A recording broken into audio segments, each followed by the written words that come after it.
In this video, I'll explain how to use the Angular ngModel directive.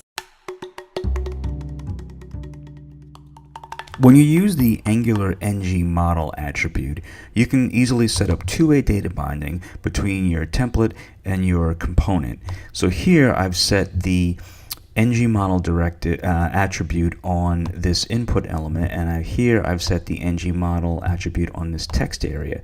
For the text input, I've set it to the title property, and for the text area, I've set it to the content property. A little bit further down here in the page, I'm consuming those two properties. So here, I'm consuming the title property from our component, and here I'm consuming the content property from our component.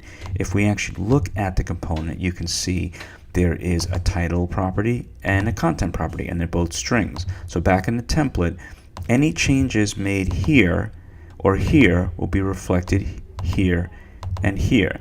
So if we look at the page, we'll see that if I enter a title,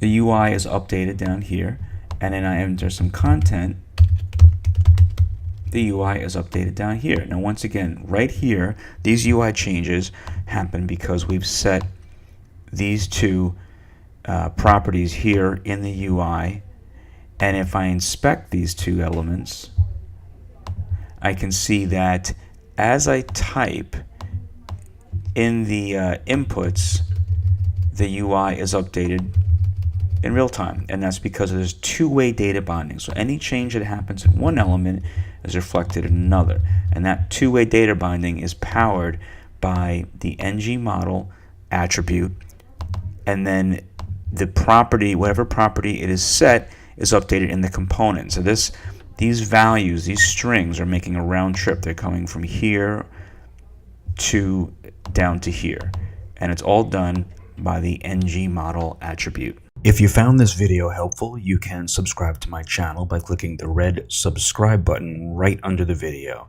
You can also take a look at my blog, where there are many articles and tutorials about web development. Thanks very much for watching.